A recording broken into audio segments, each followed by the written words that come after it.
1 jam yang mengubah pandangan hidup kami. Aku, Brojo Musti, bukan pejabat, bukan artis, apalagi elit. Aku cuma rakyat biasa yang selama ini berdiri di tengah pusaran kabar bohong dan fitnah yang makin brutal menghantam tokoh-tokoh bangsa. Salah satunya, bahkan yang paling sering jadi sasaran, adalah Pak Jokowi. Hari itu Solo mendung, tapi hati kami terang. Aku dan kawan-kawan dari YouTuber Nusantara datang ke kediaman pribadi mantan Presiden Joko Widodo di kawasan Sumber Solo. Kedatangan ini bukan settingan, bukan by invitation dari protokoler, dan bukan acara formal. Kami datang sebagai rakyat, ingin bersilaturahmi, ingin sowan.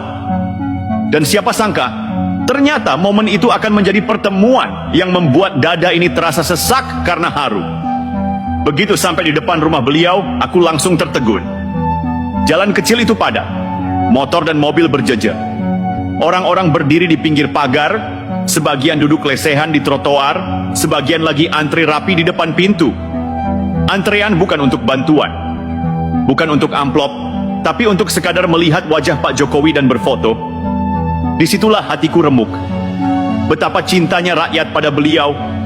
Bahkan setelah tak lagi menjabat, Pak Jokowi tetap jadi magnet kemanusiaan. Tak ada baliho, tak ada pengumuman, tapi animo rakyat begitu besar. Dan ketika kami masuk ke dalam rumahnya, suasana langsung berubah jadi kehangatan yang sulit digambarkan. Beliau menyambut kami sendiri, dengan tangan terbuka, dengan bahasa yang sederhana, penuh ketulusan. Tak ada aju dan mondar-mandir, tak ada barikade. Yang ada hanya kami duduk di ruang tamu rumah seorang mantan presiden yang cara bicaranya seperti ayah kepada anak-anaknya. Kami dijamu, diberi minum, ditanya asal-usul, bahkan diajak bercanda. Semua berlangsung dalam suasana akrab, santai, tapi justru karena itulah kesannya mendalam. Beliau bertanya, mendengarkan, merespons, dan di tengah obrolan itu, tiba-tiba beliau berkata, "Channel Brojo Musti, sering saya tonton loh." Aku kaku, tak bisa berkata-kata. Channel kecil kami diperhatikan oleh beliau. Hati ini langsung runtuh, bukan karena bangga, tapi karena merasa dihargai. Di tengah kesibukan dan beban yang pernah beliau tanggung selama 1 dekade memimpin bangsa ini, ternyata masih sempat menyimak suara kami. Ini bukan tentang views atau subscriber, ini tentang penghargaan terhadap rakyat kecil. Tapi momen paling menghantam batin justru datang setelah itu.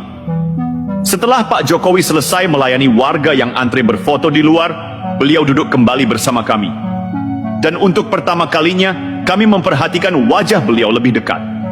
Wajahnya sembab, matanya merah, kulitnya tampak kemerahan.